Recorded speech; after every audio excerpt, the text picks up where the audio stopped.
All right. Hi, everyone. Thank you so much for joining our live stream today. My name is Katie Kuntz, and I'm a social media editor here at CNBC.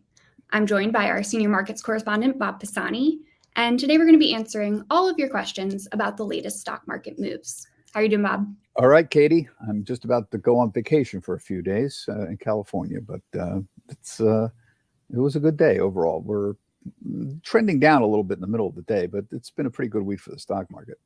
Yeah, well, we will get into all of that. So first up, it's September 1st. Why don't we talk about how the market performed in August and then what's ahead for September?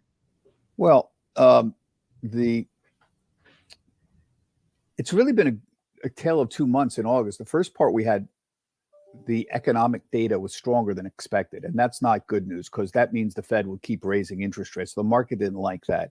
So interest rates went up, and generally the stock market went down. The second half, we had what we call Goldilocks economic reports, where the economy is slowing down a little bit, but not too much.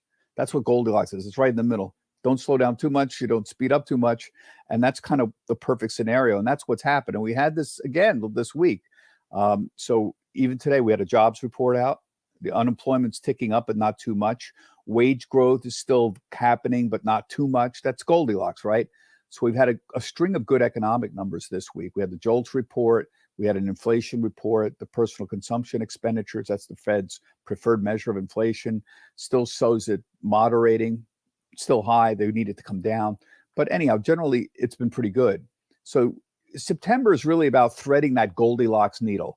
Goldilocks means, as I said, right in the middle. If growth is too strong, rates will pick up again. The market will go down. If growth falls apart, if suddenly the market or the economy is notably weak, that's another problem. That's a separate problem. So you can fail on both levels on the Goldilocks, too hot, too cold, essentially.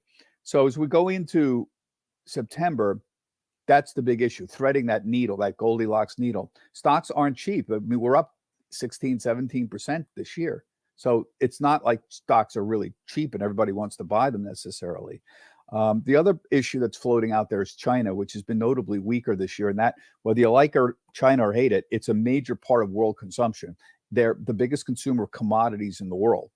So when China's really weak, it's hard for oil to rally. And so things like that. So that's been a big issue. So we'll get the Fed meeting. That's September 20th, as I recall. And most people are betting there's not going to be any rate hikes. In fact, there's some betting there's not going to be any rate hikes anymore. Some think there'll be one or more. It's not clear. Again, this is all dependent on this economic data that we're getting. Part of the problem with September is it's traditionally the worst month of the year. I mean, of the 12 months, historically go back, back to World War II, September is the weakest month. It's usually down. It's only up, I think, 44% of the time. August is the third weakest month. So you have this weak seasonality, but I don't think people should be that worried about it. Generally, you don't want to. Seasonality is not a primary indicator. What matters for the stock market is the direction of earnings. Are they going up or down, the direction? And number two, interest rates. Are they going up or down? And right now, things are holding in pretty well. That's why the market's up. So it's true, September is not a great month. September last year, remember that? It was down like 9%. It was a terrible year. And 2021 was down in September, and 2020 was down. So people who only have recent experience in the stock market message me and say, gee, September is really bad. Well, yeah, for the last 3 years, it has been. Other than that, look at expectations of volatility. If you look at the VIX index, the CBOE volatility index, this measures what expectations traders have for market volatility in the next 30 days. It's near the lowest levels it's been all year right now. That means that short-term traders are not too freaked out about the prospects. Now, that could change. Heaven knows, in 2 weeks, we could have a different number. But for the moment, things are doing pretty well for the stock market.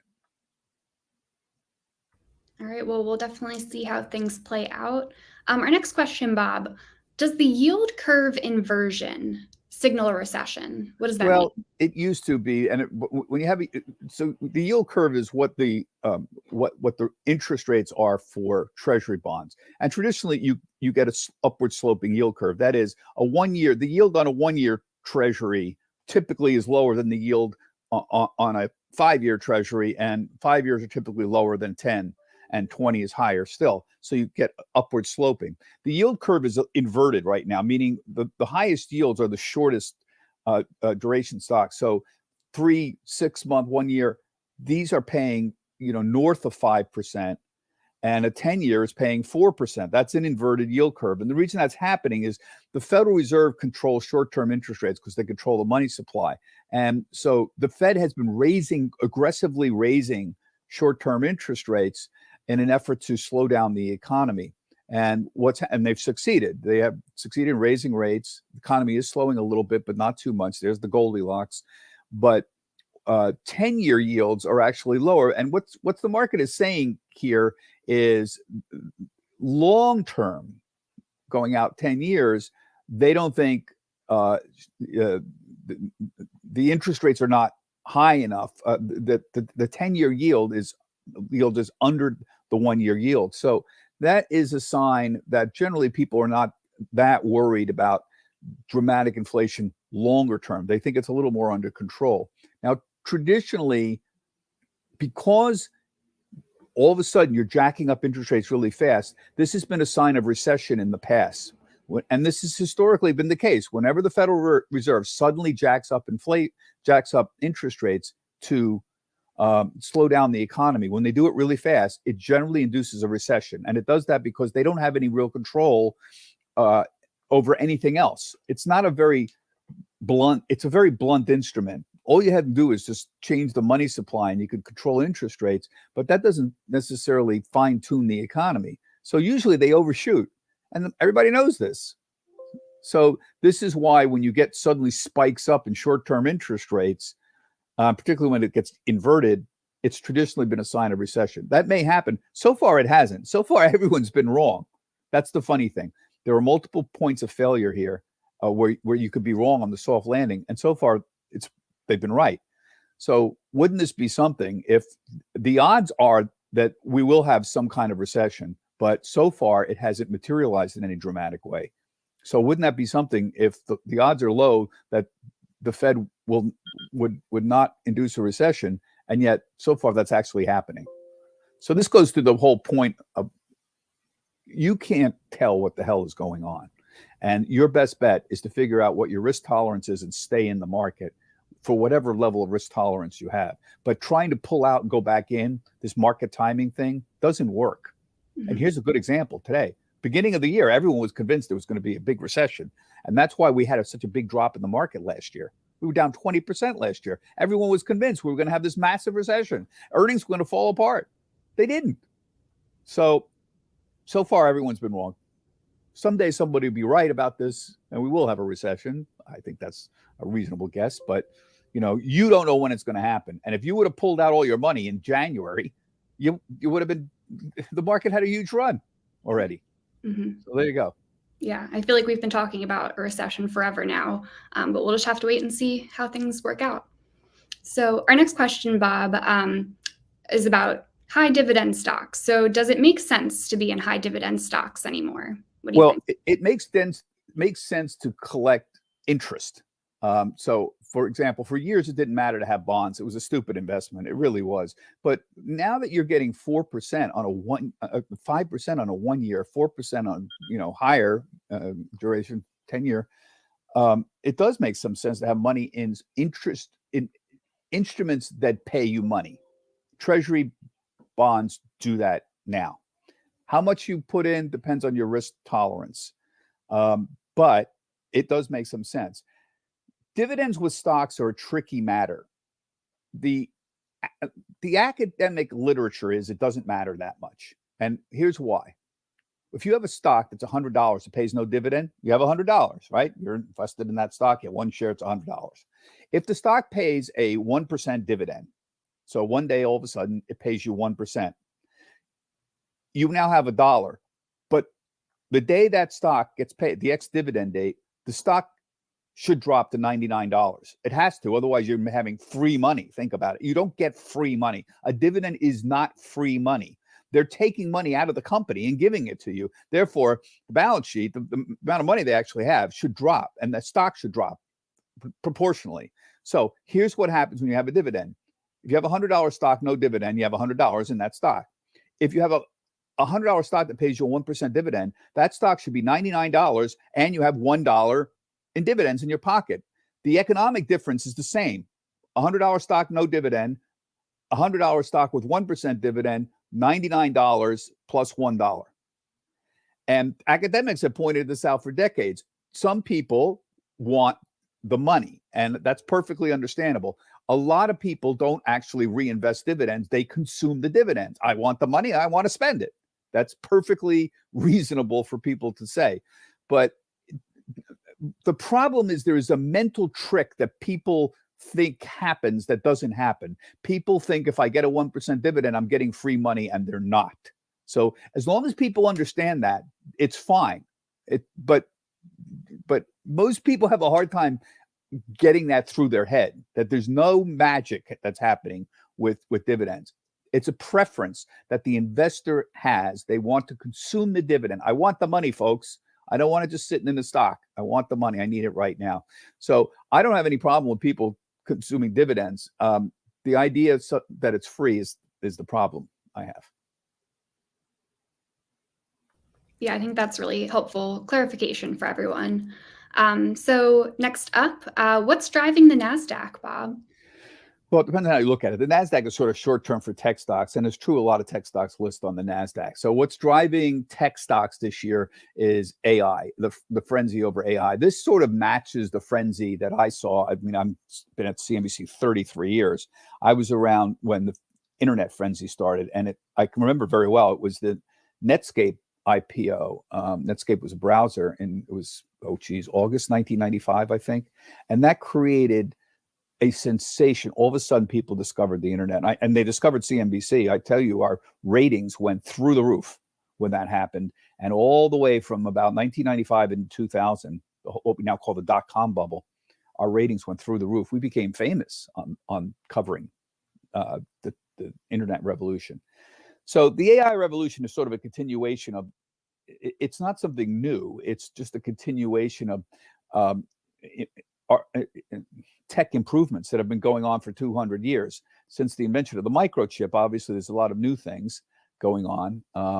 But software as a service, for example, you don't see it anymore, but your payrolls all run on software now. Software as a service. This is a whole new business that wasn't around even 20 years ago. That's creating more efficiencies.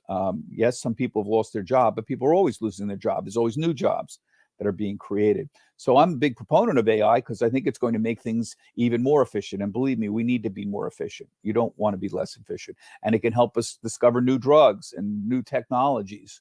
So I'm a big backer of this technology. But just remember, it doesn't come out of nowhere. It's continuation of a lot of things that have been going on for a long time. The problem right now is it's limited in terms of people who are obvious beneficiaries. So there are people who do sort of the hardware, like NVIDIA, they make chips. And then there are people like, you call them hyperscalers, like Microsoft, that would benefit, or Amazon Web Services that might benefit from using AI and make things more efficient. The problem is figuring out who's going to really be able to do things better.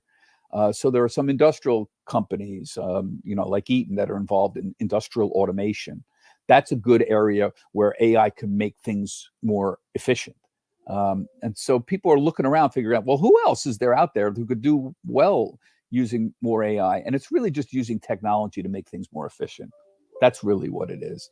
So I wouldn't get, I played around with ChatGPT a lot in the beginning. I even got a subscription to it and still do, but I found it's less interesting than you actually really think it is. I'm just telling you, believe in the whole technology improves efficiency story, technology helps science story, and don't get too worked up. If you own the S&P 500, you think you're going to pick the winners. You're not. If you own a technology fund, if you want to believe in it, or the S&P 500, you're participating in the AI revolution. So I wouldn't worry about that too much. All right. And then last up for today, Bob, I know we had some crypto news this week. Are we any closer to getting a Bitcoin ETF? Yes. So what happened this week is a DC court sided with Grayscale. Grayscale had applied to convert their Bitcoin fund into an ETF, an exchange traded fund. The SEC turned them down, said no, because they have cited concerns for years about market manipulation in Bitcoin, particularly in the exchanges. The court basically sided with Grayscale and said, wait a minute, you guys, the SEC, you approved Bitcoin futures. Now we look at Bitcoin futures and we see essentially the same thing as spot Bitcoin itself. They're like products. Now that's a very important word, like products, because in this securities regulation, if you approve one product that's like another product, then you have to approve that product. So they said, you guys, for whatever reason, you've approved the Bitcoin futures ETF. You can't turn around and say the Bitcoin cash can't be approved. And so the court just told them, forget about it. You've got to approve it. So the question is, what happens next? Now, the SEC could appeal, and some people are debating whether Gary Gensler, who's the chair, wants to fold or fight. If they appeal, they have 45 days to appeal. If they appeal, there'll be a rehearing. And the question is, what grounds would they use? Because they can't use that grounds anymore. They can't argue a market manipulation because they've already approved a futures one. So appeal is possible, but I think difficult for them. Another possibility is somewhere down the line, there are 9 applications for a Bitcoin ETF. This one from Grayscale is only one of several, that eventually they approve all of them, and probably all at the same time. And a Bitcoin ETF can start trading. I mean, I think if they appeal, this could be delayed several months, but I think there's a better than 50% chance that they will not duke it out till the bitter end, that they'll approve them, and they'll probably approve all of them at once. So I think the prospects are much better now than they were even a week ago. And I think if I had to pick a date, I would say sometime in the fall.